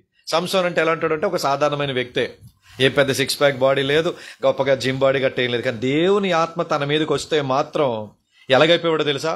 భూమి మీద అలాంటి బలవంతుడు ఎవరు లేనంత బలవంతుడు అయిపోయాడండి. ఎవ్వరు కనీసం తనని టచ్ చేయలేకపోయారు, తనని చంపడానికి కూడా అవకాశం లేదు. బంధిస్తేనేమో ఆ బంధకాలు ఉంటలేదు. చూడండి, కింద చదవండి ఏమైందో. యెహోవా ఆత్మ అతని మీదకి బలముగా దిగి వచ్చినందున అతడు చేతికి కట్టబడిన తాళ్ళు అగ్ని చేత కాల్చబడిన జనుపు నారవలే ఆయను. దేవునికి స్తోత్రం. సంకెళ్ళు అతని చేతుల మీద నుండి విడిపోయేను. ఇంకెవరు బంధిస్తారు చెప్పండి? ఇంకెవరు పట్టుకోగలరు చెప్పండి? అర్థమైందా? సంకెళ్ళు దిగిపోయినాయి. చేతికి కట్టిన పాత తాడులో పురుకోసలు కాదు అవి, క్రొత్త తాడులు తీసుకొని వచ్చి అవి బంధించిన, అవి అగ్గితో కాల్చిన, అంటే చిన్న సన్నటి పురుకోస కాల్చారనుకోండి, ఎంత స్పీడ్కి కాలిపోద్ది అది. అలాగైపోయిందంట తనకు కట్టబడినటువంటి కట్లు. ఎప్పుడో తెలుసా? దేవుని యొక్క ఆత్మ ఒక మనిషి మీదకి వచ్చినప్పుడు తనకుండేటటువంటి కష్టాలు, ఇరుకులు, శ్రమలు, బాధలని ఆ కట్లు అలాగ తెంపివేయబడను గాక. కానీ మనుషుడికి ఇష్టం ఏంటంటే ఆ కట్లలో, ఆ బంధకాల్లో బాధపడి వేదన పడి కన్నీరు కార్చడమే ఇష్టం. విడుదల అవటం అనేది ఇష్టం ఉండదు. ఎందుకు ఈరోజు ఈ సందర్భాన్ని చెప్తూ ఉంటానంటే, మనుషుడికి భూమి మీద అన్ని ప్రత్యామ్నాయాలు ఉన్నాయి. మీకు అర్థమవుతుందా? వంటలు చేయడం రాలేదనుకో, యూట్యూబ్ పెట్టేసుకుంటారు. మా చర్చిలో పిల్లోడు ఉన్నాడు, పెరుగుతో టీ పెడతాడు. తెలుసా మీకు? మీ తాగుతారు ఎప్పుడైనా? తెప్పించమంటారా? మీరు తాకండి, నా చేత తాగించకండి. అనియా టీ పెట్టమంటావా అన్నాడు. సరే టీ పెట్టు, లోపల ప్యాకెట్ ఉంది, తీసి టీ పెట్టరు అంటే పెరుగు ప్యాకెట్ ఉంది, నాకు కూడా తెలియదు. పెరుగు జాగ్రత్త పుస్సని పిండి అన్నాడు. పిండేసి మొత్తం అన్ని వేసాడు. వేసి కొత్త ఉడకబెడుతున్న బుడుకు అంటుంది లోపల నుంచి. అనియా టీ నొరగొస్తుంది ఏంటి అన్నాడు. ఒరే సర్పేసావా, టీ పొడి వేసావా అన్నాను. అబ్బాబా టీ పొడి వేసాననియా బాబు అని. లోపలికి వెళ్ళి చూస్తే ఇంకేటి పెరుగు ప్యాకెట్ సగం ఓపెన్ చేసి ఉంది. ఒరే ఏమిరా ఇలా చేసి, ఎంత బుద్ధునోడైనట్టు చేస్తాడా? ఆడికి ఏమో పాపం ప్రయోగం చేసి నా మీద ప్రేమ ఎక్కువైపోయి పెరుగుతో టీ ఎట్టేయాలనుకున్నాడు. చాలామందికి అలాగే ఉంటుందండి, చాలామందికి అలాగే ఉంటుంది తెలుసా. లేనిపోని హంగామాలు, లేనిపోని ఆర్భాటాలు అన్నీ చేయాలని చెప్పి చేతుల కాళ్ళు కాల్చుకుంటూ ఉంటారు. యూట్యూబ్ ఉంది, నీకు ఏదైనా నేర్చుకోవాలంటే యూట్యూబ్ ఉంది. ఏదైనా కష్టం బాధ ఉందనుకో, మనిషి ఉన్నాడు, ఇల్లు అక్కడ మాట్లాడడానికి, వెళ్ళి వాళ్ళతో మాట్లాడడానికి. నీకు కావలసిన భూమి మీద ప్రత్యామ్నాయాలు ఉన్నాయి, కానీ కష్టాల్లో నుంచి బాధల్లోంచి తప్పించుకోవాలి, నీకు విడుదల కావాలంటే మాత్రం భూమి మీద ఏ ప్రత్యామ్నాయము లేదు. నమ్ముతారా? నిద్ర మాత్రలు అయితే ఉన్నాయి, కానీ నిద్ర కొనగలరా చెప్పండి? పిచ్చి హాస్పిటల్లో పిచ్చి మందు ఇస్తారు, కానీ పిచ్చి నయమవుద్దా చెప్పండి? జ్వరానికి ఎన్నిసార్లు మందులు వేసుకున్నావు? ఎన్ని పారాసెటమాల్ మింగేసి ఉంటావు? నీకు జ్వరం వచ్చింది అనుకో, ఎన్ని వేసుకోమంటారు? ఒక 3 రోజులు కోర్స్ ఇస్తారు. అంటే ఎన్ని? 3 రోజులకి ఉదయం సాయంకాలం. ఎన్ని టోటలు? కానీ నువ్వు స్ట్రిప్ కొనెట్టుకుంటావు జాగ్రత్తగా ఇంట్లో. ఏంటి నీ ఫీలింగ్ ఏంటి చెప్పండి? వేస్తావు, 6 వేస్తే తగ్గిపోయింది. మన ఫీలింగ్ చెప్పండి. ఏమో వస్తుందేమో, మళ్ళీ తగ్గిపోయింది కదా అంటే మళ్ళీ ఇండైరెక్ట్గా ఆ స్ట్రిప్ కొని ఇంట్లో పెట్టి జ్వరం వచ్చునుగాక అనుకుంటున్నావు కాదా చెప్పండి? మనుషుడు కొని తెచ్చుకునే పరిస్థితులు ఇవే. భూమి మీద ప్రతిదాన్ని నేర్చుకోవడానికి, ప్రతి దాంట్లో జ్ఞానమును సంపాదించడానికి ప్రయత్నం చేస్తున్నాడు, కానీ తను ఉంటున్నటువంటి కష్టాలు, శ్రమల్లో నుంచి బయటికి వచ్చేటటువంటి ప్రత్యామ్నాయం కనుక్కోవట్లేదు.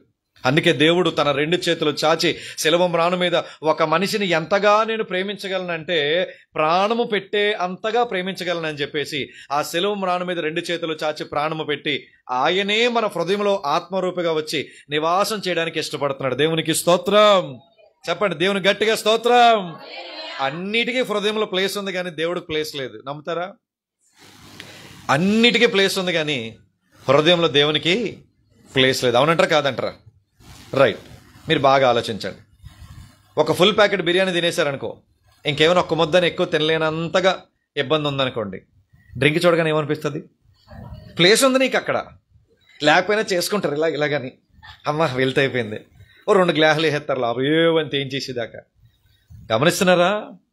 లోకంలో మనుషుడు దేనికైనా సరే ఆ పరిస్థితులన్నీ మలుచుకోవడానికి ప్రయత్నం చేస్తున్నాడు. అరే నేను ఫ్రీ అవ్వాలి కదా, నేను స్వతంత్రుడు అవ్వాలి, బాధలు కష్టాలు శ్రమల నుంచి నేను ఫ్రీ అవ్వాలి, స్వతంత్రుడు అవ్వాలి అని మాత్రం ఆ ప్రత్యామ్నాయాన్ని వెతుక్కోకుండా సమాధానమైనటువంటి దేవుడు, జవాబైనటువంటి దేవుని విడిచిపెట్టి ప్రశ్నార్థకమైనటువంటి మనుషుల వైపు తిరిగిపోతూ ఉంటున్నారు. ప్రశ్నార్థమైన పరిస్థితుల వైపు తిరిగిపోతుంటారు. వీళ్ళు కూడా అంతే, మొత్తానికి బంధించాం, తీసుకొచ్చాం, వీటిని ఏదో ఒక విధంగా అంతం చేద్దాం అనుకున్నారు, కానీ వాళ్ళ వల్ల కాలేదు. ప్రియమైన వాళ్ళారా, తన చేతులకు ఉండే తాళ్ళు తెగిపోయినాయి, తన చేతులకు ఉండే బంధకాలు, ఆ సంఖ్యలు తెగిపోయినాయి. అంటే అర్థం ఏంటో తెలుసా? ఎప్పుడైతే ఒక మనుష్యుడికి దేవుని శక్తిని పొందుకుంటాడో, ఎప్పుడైతే దేవుని శక్తిని తనలోనికి నింపుకుంటాడో, వాడికి భూమి మీద ఉండే ప్రతి కష్టాలు, బాధలు, శ్రమలని, కట్లన్నీ కూడా యేసు నామంలో తెగిపోవును గాక. చెప్పండి. దేవునికి స్తోత్రం. బొమ్మన బ్రదర్స్ తెలుసా? బొమ్మన బ్రదర్స్ ఓనర్ గారు తెలుసా? మా ఊర్లో ఒక తోట ఉంది. ఆ తోటలో మా వాళ్ళు ఏం చేస్తూ ఉంటారంటే కాపలా చేస్తూ ఉంటారు, కావుంటుంటారు. కోవిడ్లో చనిపోయారు ఆయన. ఆయనతో పాటు ఆయన వెనకాల వారి భార్య చనిపోయారు. ఏం తక్కువ వాళ్ళకి? ఎక్కడెక్కడ ఏమేమి ఆస్తులు ఉన్నాయో కూడా వాళ్ళకి తెలియదు. వాళ్ళైనా చనిపోయినారేమో, కానీ వాళ్ళకు కూడా లేనటువంటి కృప దేవుడు మనకు అనుగ్రహించారు. దేవునికి స్తోత్రం.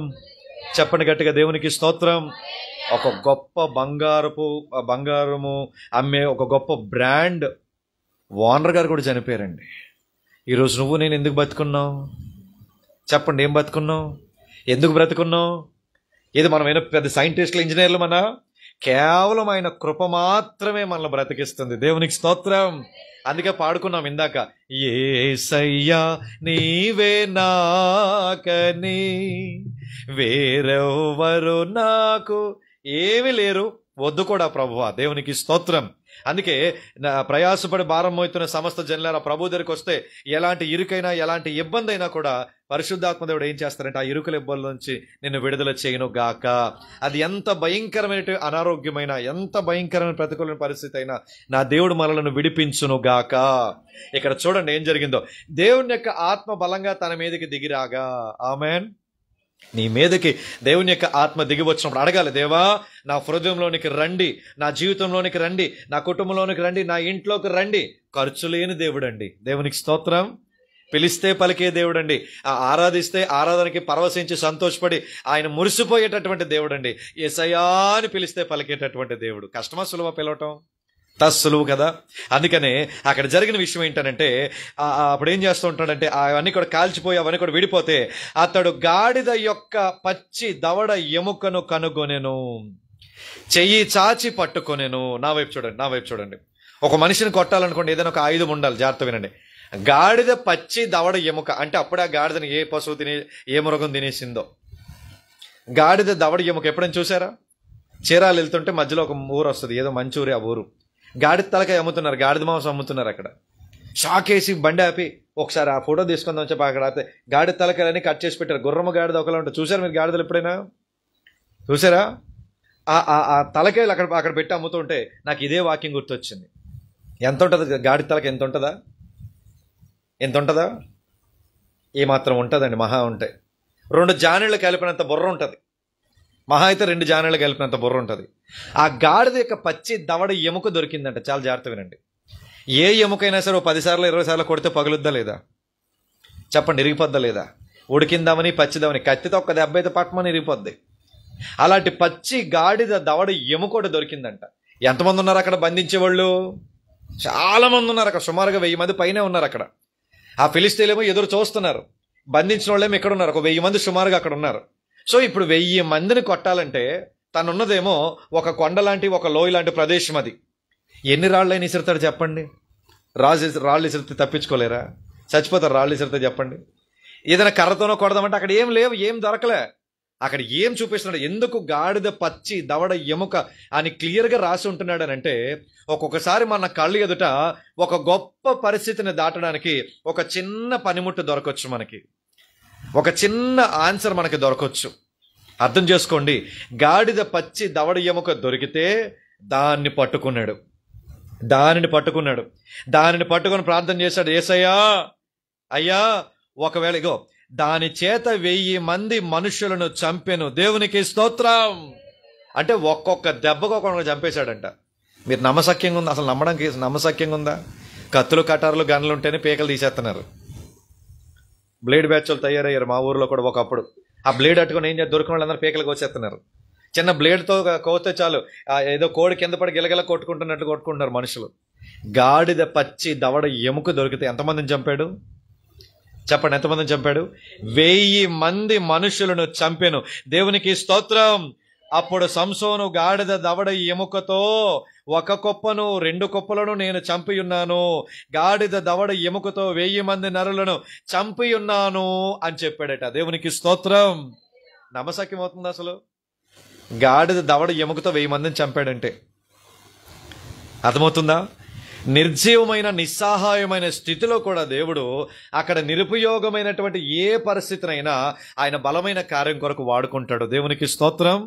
నీ దగ్గర ఉండే ఒక చిన్న ఆయుధం ఏంటి చెప్పండి? ఇక్కడ సంసోన్ అంటే బలాఢ్యుడికి చూడండి, ఆలోచించండి. తాళ్ళు తెంపేసినోడు, సంకెళ్ళు తెంపేసినోడికి ఒక చేతులు సరిపోవా? చేతులు సరిపోవా? ఈ చేతులు సరిపోవా అని అనుకుంటే చేతులతో యుద్ధం చేయలేదు. చేతులు కూడా సరిపోవు అనుకున్నాడేమో. దేవుని యొక్క శక్తి తన మీదకి వచ్చినప్పుడు గాడిద దవడ ఎముక దొరికితే దాంతో 1000 మందిని చంపేశాడు. అంటే ఇప్పుడు దేవుని శక్తి ఎవరిలో నింపుంటాడు చెప్పండి? ఎవరిలో నింపుంటాడు? సంసోన్లోనా, దవడ ఎముకలోనా? నీకు అర్థం కాలనట్టుంది. గాడిద దవడ ఎముకతో 1000 మందిని చంపాడండి సంసోన్ అనే వ్యక్తి. ఇప్పుడు దేవుని యొక్క ఆత్మ తన మీదకి బలముగా దిగి వచ్చినప్పుడు గాడిద దవడ ఎముకతో 1000 మందిని చంపేశానని రాశాడు ఇక్కడ. అంటే ఇప్పుడు దేవుని శక్తి దవడ ఎముకలోకి వచ్చిందా, మనిషిలోకి వచ్చిందా? దేవునికి గట్టిగా స్తోత్రం చెప్పండి. నువ్వు నమ్మి విశ్వసించినప్పుడు దేవుని యొక్క శక్తిని పొందుతావు. ఆమేన్. అది దాని యొక్క అర్థం. దేవుని యొక్క ఆత్మ నీలోనికి వచ్చినప్పుడు నువ్వు శక్తివంతుడు అవుతావు, నువ్వు బలవంతుడు అవుతావు. నా వైపు చూడండి అందరూ. మీ దగ్గర ఉండే ఒక చిన్న ఆయుధం ఉంది. మీకు తెలియదేమో, నేను చెప్తాను అది ఇప్పుడు. ఎవరైనా చెప్తారేమో చూద్దాం. ఆ చిన్న ఆయుధం ఏం చేస్తుందో తెలుసా? మొత్తం భూమిని కొట్టుకుపోయేటట్లు చేయగలదు. నమ్ముతారా?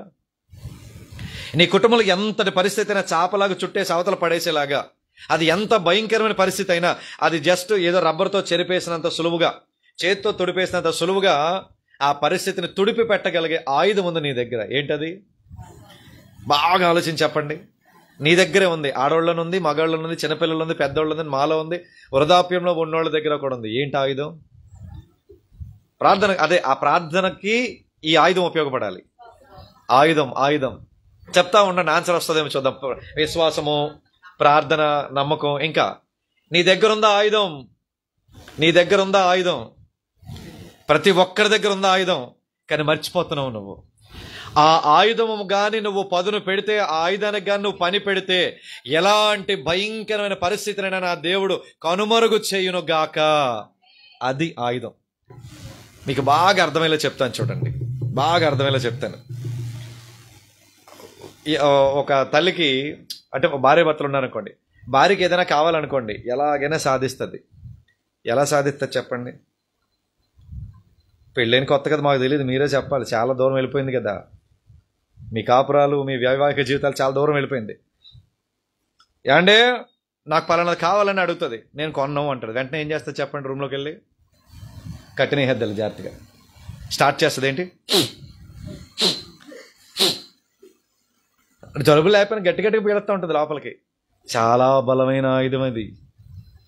చిన్నపిల్లోడు ఐస్ క్రీమ్ బండి డింగ్ డింగ్ డింగ్ డింగ్ అని కొట్టాడు సోంపాపిడోడు, ఇక్కడ నరాలు దింపేస్తాడు, మనకి దొరిలేస్తూ ఉంటాడు, బట్టలు చింపేసుకుంటూ ఉంటాడు, ఇంకా గోడలు గుద్దేస్తూ ఉంటాడు, ఇంట్లో అన్ని పడేస్తుంటాడు. నాకు కావాలి, ఒరే వద్దురా, చలికాలం రా, తినకూడదురా అంటే, నీకెందుకు?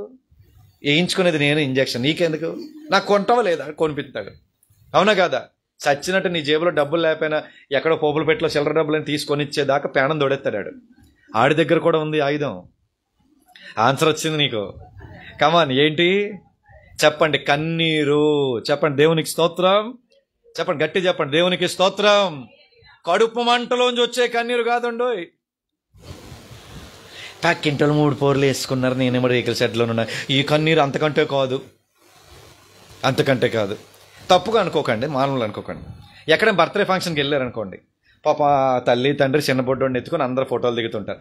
అది చూసినంతసేపు నిజంగా చెప్పండి, 100కి 100 మంది వచ్చారనుకో, 100 మందిలో ఎంతమంది సంతోషిస్తారు వాళ్ళని చూసి? 100 మందిలో ఎంతమంది చూసి వాళ్ళని సంతోషిస్తారు? అబ్బా, 100కి 100 మంది సంతోషిస్తారా? అబ్బే చాలా బాగా చేశారు ప్రోగ్రామ్, ఎంత డబ్బులు ఉన్నాయో. నువ్వేమో చిల్లర డబ్బులు చదివించి మూత తుడుచుకొని వెళ్ళిపోతావు. వాళ్ళు ఏదో గ్రాండ్గా చెప్తే దానికోసం డైలాగ్ వేసి వెళ్ళిపోతారు. చాలా మంది ఉన్నారు. పెళ్ళయింది అనుకోండి, శుభమాని పెళ్ళయింది అనుకో, ఎంతకాలం చూడమేంటి, అక్కడే దీవించేస్తాం మనం. పెళ్ళైన కొత్తల్లో అలాగే ఉంటుందిలే అంటే ఇండైరెక్ట్గా నాలాగే నువ్వు జుట్టు పట్టుకుందావు కాక, నాలాగే మూతిపళ్ళు రాలగొట్టించుకుందావు కాక, నాలాగే గొడవలు ఆడదావు కాక, అంతేనా? అబ్రహాముకు చెప్పినటువంటి వాగ్దానాన్ని మనం మర్చిపోకూడదు. నువ్వు దీవించడం ప్రారంభించాలి. నీవు దీవించిన వారిని నేను దీవిస్తాను. దేవునికి స్తోత్రం. అవునంటారా కాదంటారా? తల్లిదండ్రులు ఇంట్లో పిల్లల్ని తిడుతూ ఉంటారు, గాడిదా అని తిడతారు. జీవితాంతం బరువులు మోసుకు బతకడమే వాడికి ఉద్యోగం రాదాడికి. కడుపులో నుంచి తిడుతున్నా వాడిని ఇంకేమైనా ఉందా? ఆ తిట్లు తగిలితే బతికి బట్ట కడతాడా? ఇంట్లో భర్తను తిడుతూ ఉంటుంది భార్య, చచ్చినట్టు దొంగమా ఏదో తిడుతూ ఉంటుంది. అమ్మ వాడిని యజమానుడు అమ్మ. పిల్లల్ని తిడుతూ ఉంటారు, భర్తను తిడతారు, భార్యను తిడుతుంటారు. భూమి మీద అలాంటి వాళ్ళు చాలా మంది ఉన్నారు. అలాంటి వాళ్ళు ఎవరైనా అలాంటి మనసు కనుక ఇక్కడ ఉంటే నా దేవుడు వాళ్ళకి మంచి మనసును దయచేయును గాక. ఎందుకు చెప్తున్నానో తెలుసా? నీ కన్నీళ్లు ఎలాంటివి, నీ కన్నీళ్లు ఎలాంటి పదునైన ఆయుధాలు అంటే తెలుసా ప్రియమైన వారలారా? ఒక్కసారి కన్నీరు కార్చి భూమి మీద అలా పడిన క్షణము రోషము కలిగిన దేవుడు వెంటనే ఆకాశం నుంచి దిగొచ్చేస్తాడండి. నువ్వు ఉంటున్న పేటలోకి, నువ్వు ఉంటున్న వీధిలోకి, నువ్వు ఉన్న ఇంట్లోకి ఎందుకు ముక్కుతున్నావు, ఎందుకు కన్నీరు కారుస్తున్నావు, దేవుడు దిగొస్తాడు. దేవునికి స్తోత్రం. అబద్ధమా నిజమా? చిన్న కోడి పిల్లని కుక్కురు అంటే కోడి పిల్లల్ని వేసుకొని కోడి వెనకాల వెళ్తాయి. ఒక కోడి పిల్లని తీయడానికి ట్రై చేయండి, ఏది దొరుకుతుంది కన్నం పెట్టేస్తుంది మనకి. చిన్న పిల్లడు ఏడ్చుకుంటే ఇంటికి రాగానే చీపురు కట్టి తిరిగేసి బయలుదేరుతుంది. ఎవడరా నా పిల్లని కొట్టింది, ఎవర్రా కాదా? నిన్ను సృష్టించిన దేవుడు, నిన్ను ప్రేమించిన దేవుడు, నీ పరాక్రమం కలిగిన దేవుడు, నీ చేతికి ఎటువంటి కష్టము శ్రమ తగలకుండా తన చేతులతో తన కౌగిడిలో తన చంక పెట్టుకుని మొయ్యాలనుకుంటున్నటువంటి దేవుడు ఇంకెంత రోషం కలిగి వస్తాడు చెప్పండి. అందుకే కన్నీటికి అంత శక్తి ఉందండి, మర్చిపోకండి. హలో అని ఏడుస్తూ ఉంటారు ఇంట్లో చాలామంది. అలాంటి ఏడుపులు మానేసుకుందాం. అది ఆ ఇంటికి క్షేమము కాదు. ఏ భార్య అయితే భర్త మీద ఏడుస్తుంటుందో భర్త ఆయుష్కి దెబ్బే. ఏ భర్త అయితే కుటుంబం మీద ఏడుస్తాడు, అయ్యో ఇలా పోషించలేకపోతున్నాను, ఇలా పోషించడానికి చాలా కష్టమైపోతుంది అనుకుంటున్నాడు, అది ఆ కుటుంబానికి శ్రమయే. కన్నీటిని ఎందుకు దేవుడు అంత ఇదిగా బైబిల్లో 52వ అధ్యాయంలో కీర్తనలు అంటాడు కదా, నా కన్నీళ్లు నీ బుడ్డిలో దాచుకున్నావు తండ్రి అంటాడు. ఎన్ని కన్నీళ్ళు గార్చావు, ఎన్ని చొక్కలు గార్చావు, ఎన్ని లీటర్లు గార్చావో అతను పుస్తకంలో రాసుకుంటున్నాడట. అంటే కన్నీటిని ఎంత జాగ్రత్తగా చూస్తున్నాడు ఆలోచించండి. సో ఈరోజు అలాంటి అనుభవం నీ జీవితంలో నా దేవుడు పుట్టించును గాక. అలాంటి ఎక్స్పీరియన్స్, అలాంటి అనుభవాలన్నీ కూడా నీ జీవితంలో నా దేవుడు పుట్టించి గొప్ప అద్భుత కార్యములు చూచుదువు గాక. చంటి పిల్లని ఒడిలో ఎత్తుకొని పాలు ఇచ్చేటప్పుడు నువ్వు టెన్షన్ పడకూడదు, బెంగ పడకూడదు, వీడిని ఎట్లా పెంచి పోషిస్తామో అనకూడదు. వాడి మీద చేతులేసి, వాడికి పాలిస్తున్నాను వాడి మీద చేతులేసి, యేసు నామంలో నిత్యమైన సంతోషము వీడి పైన నిలుచును గాక, సంపూర్ణమైన ఆరోగ్యవంతుడగును గాక. పాలిస్తూనే ఉంటారు, ఏడుస్తూనే ఉంటారు, పాలిస్తూనే ఉంటారు, అరుస్తూనే ఉంటారు, పాలిస్తుంటారు, కేకలేస్తుంటారు, గొడవలు పెడుతూనే ఉంటారు. మీకు అర్థమవుతుందా? ఒక మనుషుడు సంకెళ్ళు తాళ్లు తెంపేయగలిగాడంటే ఎవరి వల్ల జరిగింది అది? గాడిద దవడ ఎముకతో 1000 మందిని చంపాడనంటే దేవుని యొక్క శక్తి ఆ మనిషిలోకి ఎందుకు దిగి వచ్చింది అన్నది ఆలోచించండి. ఈరోజు ఏ నోటి మాటలను బట్టి మీకు ఇంకా బాగా అర్థమయ్యేలా చెప్పనా? పూర్వం ఈటీవీలో ప్రోగ్రాం వచ్చేది ఒకటి, తౌడు తినండి, గడ్డి తినండి, గాదం తినండి అని. ఈ మధ్య రావట్లేదు. తెల్లారి పెట్టుకొని చూస్తారు చాలామంది 6:30, 7 గంటలకి. అవి మనకు కాదు అవి. ఒకవేళ ఫాలో అయితే బాగుంటుందేమో, కానీ ఫాలో అయ్యి కనుక మళ్ళీ బిర్యానీ తిన్నాం ఒక మంచం ఎక్కేస్తాం. ఇవి ఫాలో అవుతుంటారు చాలామంది. ఈ యొక్క ఆరోగ్య సూత్రాలు ఇవన్నీ కూడా ఫాలో అవుతారు. బైబిల్ చెప్తుంది ఆయన చేతిలో నిత్య సుఖాలు ఉన్నాయి. హల్లెలూయా. నిత్యమైన ఆరోగ్యము తన రెక్కల కింద, తన చేతుల కింద, తన కౌగిట్లో ఉందని దేవుని యొక్క వాక్యం చెప్తుంది. దేవునికి స్తోత్రం. అదే పనిగా నీళ్లు తాగమన్నాడు అని చెప్పేసి ఓ సిస్టర్ గారు, ఒక పెద్ద ఆవిడ బాటిల్ దగ్గర పెట్టుకుని 8 లీటర్లు నీళ్లు తాగేదట రోజుకి. పొట్టిగా గుర్తు చేసుకొని ఏమై ఉంటుంది చెప్పండి? కిడ్నీలు ఇడ్లీలాగా అయిపోయి సిల్లులు పడిపోయి పోనాయి రెండుని. కేసేసారు వెంటనే. అంటే ఏది చెప్తే అది చేసేయాలనిపిస్తుంది మనకి, ఏది చెప్పినా అది ది బెస్ట్ అనిపిస్తుంది. కానీ గమనించుకో, మనుషుడికి జీవదాయకమైనటివి లేవు, జీవదాయకమైనటువంటి పరిస్థితులు లేవు. ఎందుకంటే మన చుట్టూ ఉన్నటువంటి భయంకరమైన ప్రతికూలమైన పరిస్థితుల్లో ఉంటున్నాము. కాబట్టి ప్రభు ఏం చెప్తున్నాడంటే ఆయన వైపు చూడమంటున్నాడు, ఆయన శక్తిని ఆశ్రయించమంటున్నాడు. దేవునికి స్తోత్రం. అర్థమవుతుందండి? అందుకే నీ కన్నీళ్లు చాలా పవర్ఫుల్. నీ కన్నీళ్లు నీ దగ్గర ఉండే ఆయుధం. ఇక్కడ ఉండే ఆయుధం ఏమో గాడిద పచ్చి దవడ ఎముక 1000 మందిని చంపిన తర్వాత ఇరిగిపోయిందని రాయలేదు, అరిగిపోయిందని రాయలేదు. మీరు గమనించుకోండి. అతడు చెప్పుట చాలించిన తర్వాత ఆ దవడ ఎముకను అతని చేతి నుండి పారవేసి, ఇరిగిపోయిందా? అరిగిపోయిందా? ఏమైనా బలహీనమైపోయి చిట్లిపోయిందా? లేదు, అలాగే ఉంది. ఇంకో 1000 మంది వస్తే 1000 మందిని చంపేలాగే ఉంది అది. అంటే అర్థమవుతుందా? నిర్జీవమైనటువంటి చేతకాని పరిస్థితులకు కూడా నా దేవుడు నిన్ను నిలవబెట్టి బలపరచును గాక. అందుకనే అది పడవేసి రామత్లేహి అను పేరు పెట్టెను. అంటే దవడకొండ అని అర్థం దాని పేరు. ఈరోజు నీకే అలాంటి పరిస్థితి వస్తే, ఈరోజు నీ దగ్గరికి అలాంటి పరిస్థితి వస్తే బ్లైండ్గా కళ్ళు మూసుకొని నమ్మొచ్చు, దేవా 2019 భయంకరమైన రోగాలను దాటించింది దేవుడు, రానున్న దినాల్లో కూడా నన్ను బ్రతికించగలవు తండ్రి. హల్లెలూయా. ఎంత భయంకరమైన పరిస్థితులైనా నన్ను దాటించగలవు అని నువ్వు నమ్మగలవు. ఫాస్ట్గా వెళదాం. కిందకు వచ్చాక అప్పుడు మిక్కిలి దప్పికొని నందున యెహోవాకు మొర్రపెట్టి. బలమిచ్చింది ఎవరు? ఆ దేవుడే. శక్తినిచ్చింది ఎవరు? ఆ దేవుడే. 1000 మందిని ఒక మనుషుడు చంపాడంటే ఒక గన్ను లేదు, ఒక ఆయుధం లేదు, ఒక కత్తి లేదు. గాడిద పచ్చి దవడ ఎముకతో 1000 మందిని కుప్పలుగా వేశాడనంటే ఇప్పుడు మీకు అర్థమవుతుందా? మనుష్యుడి యొక్క బలహీనమైన స్థితిలో తన చేతిలో ఏముందో దేవుడు దానికి బలాన్ని అనుగ్రహిస్తున్నాడు. యేసు రక్తమే జయం. దేవునికి స్తోత్రం. నీ కన్నీటికి పదును పెట్టండి.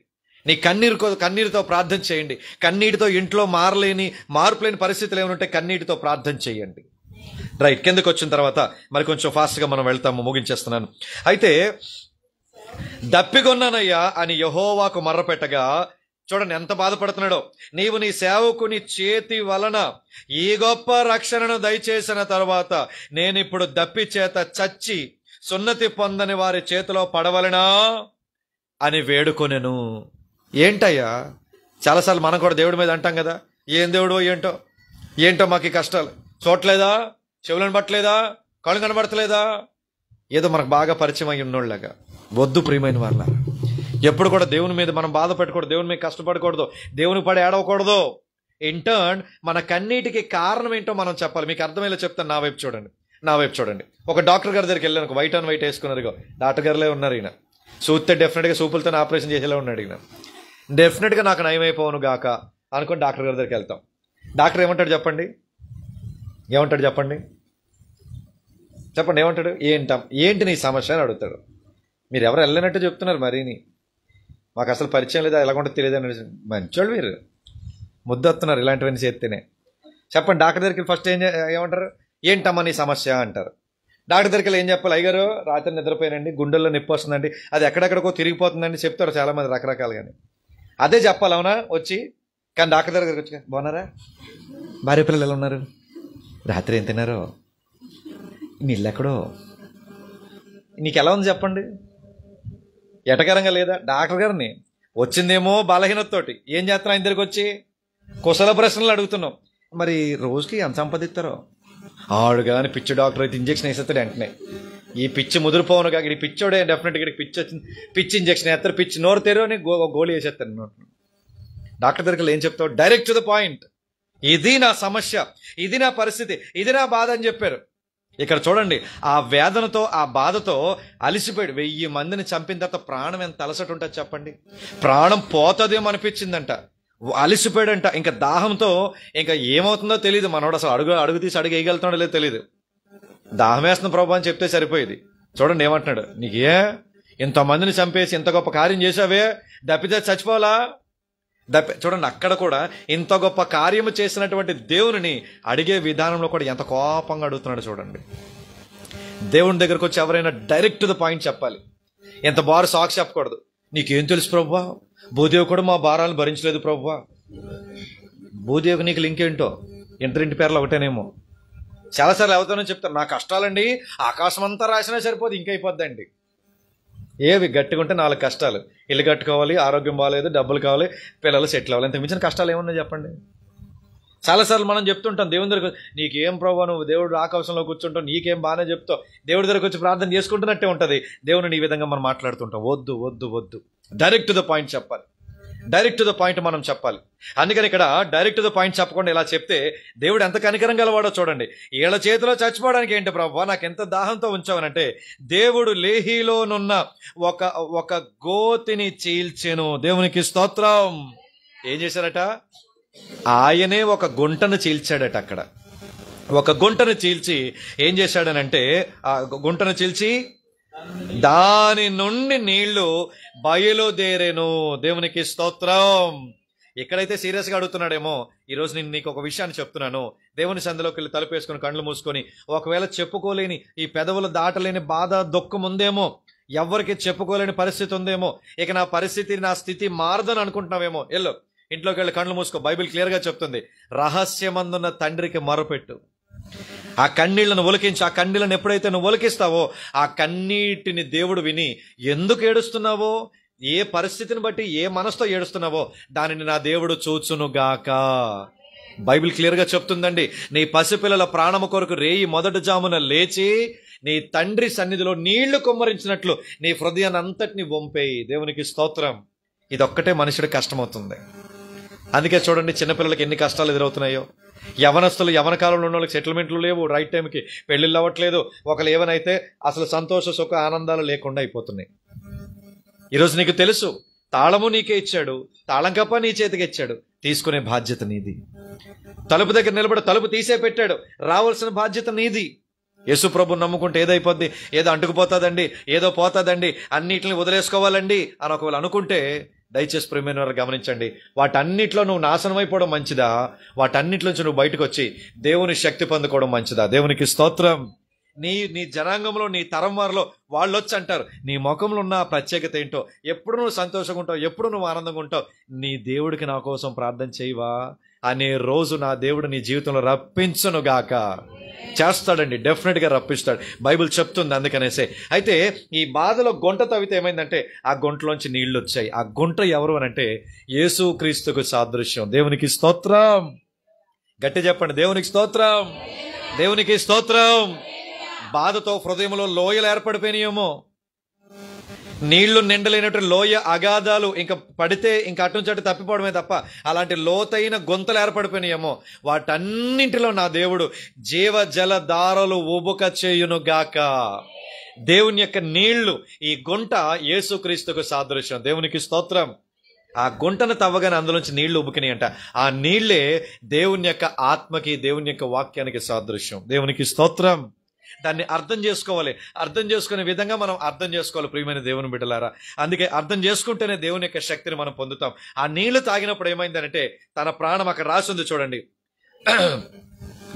దేవుడు లేహిలో ఒక గుంటను చీల్చి ఆ నీళ్లను బయలుదేరిన తర్వాత అతడు త్రాగిన తర్వాత ప్రాణము తెప్పరిల్లి బ్రతికెను. దేవునికి స్తోత్రం. తెప్పరిల్లడం అంటే మంచి ఎండలో వచ్చిన తర్వాత కూల్ వాటర్, కూల్ డ్రింక్ తాగితే ఎలా ఉంటుంది, అది తెప్పరిల్లడం అంటే. ప్రాణము తెప్పరిల్లి చచ్చిపోయేలాగా అయిపోయాడని అర్థం. బతికాడు. అప్పుడు బ్రతికి ఏం చేసినాడనంటే, బ్రతికి కాబట్టి దాని పేరు నేటి వరకు ఎన్హకోరే అనబడెను. అది లేహీలో ఉన్నది. దేవునికి స్తోత్రం. చెప్పండి, దేవునికి స్తోత్రం. సో శ్రమ వచ్చినప్పుడు, కష్టం వచ్చినప్పుడు, బంధించబడినప్పుడు టెన్షన్ పడలేదు. కట్టండి రా, కట్టండి, బాగా కట్టండి, మీ సరదా తీర్చేస్తాను, కట్టండి కట్టండి, మీ పని చెప్తాను అనుకున్నాడేమో. తిరగబడ్డా, నోరు తెరిచాడా? చెప్పకుండా వస్తున్నాయి కష్టాలు, శ్రమలు, కన్నీళ్లు మన జీవితంలో. ఆ యొక్క నేను బంధించేసి ఇరికించేసినా కూడా ఏం అధైర్యపడద్దు. నీ దగ్గర ఉన్న చాకు లాంటి ఆయుధాలేంటి, ఖడ్గం లాంటి గొడ్డలు లాంటి ఆయుధం ఏంటి చెప్పండి? కన్నీరు. అందుకే నీ కన్నీరు ఎప్పుడైతే నీ కళ్ళలోంచి ఊబుకిద్దో, ఎప్పుడైతే నీ బంధకాలకి తడుస్తాయో, అవన్నీ కూడా నా దేవుడు తెంచివేయునుగాక. ఏడిస్తే ఇంకా ఇంపాక్ట్ ఎక్కువ ఉంటుందండి, కన్నీళ్లు కారిస్తే ప్రభావం ఇంకా ఎక్కువ ఉంటుందండి. అందుకే కన్నీటి ప్రార్థన చేయమంటుంది, విలాపము చేయమంటుంది, రోదన ధ్వని చేయమంటూ ఉంటుంది దేవుని సన్నిధిలో. అట్టి విధంగా 40 రోజులు నువ్వు దేవుని సన్నిధిలో ఉపవసించిన తర్వాత, నువ్వు ఒక కార్యాన్ని పొందిన తర్వాత అది కోల్పోతే ఎంత బాధ. దేవుడు సన్నిధిలోకి వచ్చి ఇన్ని కార్యాలు చూశాక మళ్ళా నువ్వు వెనక తిరిగి అడు తిరిగి దండం పెట్టుకున్నావు అనుకో, ఎంత బాధ. అందుకే ప్రియమైన దేవుని బిడ్డలారా, దేవుని యొక్క వాక్యం చెప్తుంది, సర్వ సంపూర్ణుడైనటువంటి దేవుడు, ఆ గుంట యేసుక్రీస్తు, అందులోంచి వచ్చిన నీళ్లు దేవుని వాక్యానికి సాదృశ్యం. దేవునికి స్తోత్రం. నువ్వు ఏడ్చే ప్రతి ఏడుపుకి సమాధానం బైబిల్లో ఉంది. గుడ్డివారు కళ్ళు తెరిచింది, మోగవారి నోటను తెరిచింది, చచ్చిపోయినోడు కూడా పేరు పెట్టి పిలిస్తే అతను లేచొచ్చేలా చేసింది. దేవుడే మనిషిగా వచ్చి మనిషి కొరకు చనిపోయి తిరిగి లేచినటువంటి గొప్ప సుచరిత, గొప్పదైనటువంటి చరిత్ర, గొప్పవైన దేవుని కార్యము బైబిల్లో దాచిపెట్టబడింది. దేవునికి స్తోత్రం. చెప్పు గట్టిగా, దేవునికి స్తోత్రం. చెప్దాం, దేవునికి స్తోత్రం. బలవంతుడే సంసోను, కానీ బలవంతుడైన సంసోను కూడా అతడి బలమును పరీక్షించేలాంటి కష్టాలు వచ్చినాయి, బలాన్ని పరీక్షించేలాంటి శ్రమలు వచ్చాయి. ఇంటికి వెళ్ళండి, ఆలోచించండి, ఏ మానసిక ఆలోచన బట్టి కష్టం వచ్చిందో, ఏ రాంగ్ స్టెప్ని, ఏ తప్పటడుగును బట్టి శ్రమ వచ్చిందో, ఏ చెయ్యకూడని చెయ్యరాని పనిని బట్టి ఇది నాకు దాపురించి నా తల మీద శనిలాగా నిలబడిందో, ఎందుకు ఈ ప్రతికూల పరిస్థితి నన్ను గాయపరుస్తుందో, రాయి మనిషిని గాయపరిచినట్లుగా పరిస్థితి పదే గాయపరుస్తుందో, ఎక్కడ బంధించబడ్డావో జ్ఞాపకం చేసుకో, ఎవడ బంధించాడో జ్ఞాపకం చేసుకో, ఏది నేను కట్టిపడేసిందో జ్ఞాపకం చేసుకో. గుంట నీ దగ్గరే ఉంది, దవడ ఎముక నీ దగ్గరే ఉంది, ఖాళీ చేతులు నీ దగ్గర ఉన్నాయి, బలమైన పదునైన ఆయుధాలు నీ కళ్ళల్లో ఉన్నాయి. దేవునికి స్తోత్రం. ఆ కన్నీళ్లు కారుస్తూ ఉండగానే నా దేవుడు నిశ్చయముగా నీకు సమాధానమును దయచేయును గాక. ఆ కన్నీళ్లు కారుస్తూ ఉండగానే దేవుడు నీకు సమాధానమును అనుగ్రహించును గాక. నిశ్చయంగా చెప్తున్నాను తెలుసా, నీ కష్టాలన్నీ తీరిపోతాయి. బైబిల్ చెప్తుంది, నీ కష్టాలు, నీ శ్రమలు, నీ ఇబ్బందులు అన్నీ కూడా తీరిపోతాయి. ఎప్పుడో తెలుసా? కట్టేశారు, బంధించేశారు, సంకెళ్ళు వేసారు, నన్ను ఎవడు విడిపిస్తారో, నాకు తోడెవరో, నాకు సహాయం ఎవరో అనుకుంటూ ఉండలే. ఒక్కసారి ప్రార్థన చేశారు, వెంటనే యెహోవా యొక్క శక్తి తన మీదకి వచ్చింది. ఇప్పుడు చెప్పండి, మనం బలహీనులమే, మనలో ఆత్మ, మనలో మనసు చాలా సెన్సిటివ్. ఏదైనా వినకూడదు, ఏదైనా వింటే భయపడిపోతాం, వణికిపోతాం, బెగులు పడిపోతాం, కన్నీరు గార్చేస్తాం. కానీ అలాంటి బలహీనుడైనటువంటి మనిషికి ఏం చేస్తాడంటే దేవుడు బలమునిస్తున్నాడు. దేవునికి స్తోత్రం. ఒక సేవకుడిలోనే అంత బలం ఉంటే, సేవకుడు నోట్లోంచి వచ్చే మాటకే అంత బలం ఉంటే, సేవకుని యొక్క ప్రార్థనకి అంత బలం ఉంటే, నీ దగ్గర ఇంకా పదునైన ఆయుధం ఉంది. గమనించుకో, నీ దగ్గర ఇంకా పదునైన ఆయుధం గమనించుకో. 1 కొరింథీయులకు రాసిన పత్రిక 13వ అధ్యాయంలో ప్రవచనములను బట్టి మనుషులు ఏమైపోతారంటే బలాన్ని పొందుకుంటాము అనుకుంటారు. ఒక మాట చెప్పి ముగిస్తాను, చాలా జాగ్రత్తగా వినండి. నువ్వు వినేవన్నీ కూడా నీకు మేలు కలిగిస్తాయని ఒకవేళ నువ్వు అనుకుంటే నీ భ్రమ. బైబిల్ ఒకసారి ఆలోచిస్తే, నా వైపు చూడండి, తెరవకండి, చదవక్కర్లేదు. ప్రవచనము చెప్పండి గట్టిగా. చాలా మందికి ఇష్టమేమో కదా, ఇక్కడ వాళ్ళకి అలాగేమో అనిపించట్లేదు. వాక్యమే ఇష్టమేమో అనిపిస్తుంది. భూమి మీద చాలా మంది ఉన్నారు, ఈ ప్రవచనం గాళ్ళు చాలా మంది ఉన్నారు. చెప్పిన వాళ్ళు అంతకంటేని, విన్నోళ్ళు అంతకంటేని అన్నట్టు. ప్రవచనము దేని బట్టి పుడతాదో తెలుసా? ఒక మనిషి నాశనం అయిపోతే పుడుతుంది. ఒరే బాగుపడరా నాయనా, ప్రభు నేను బాగు చేస్తానని చెప్తున్నాడని ఈ ప్రవచనం బయలుదేరుతుంది. బాగున్నాడు ప్రవచనం ఎందుకు? బాగున్నాడు ప్రవచనం ఎందుకు చెప్పండి?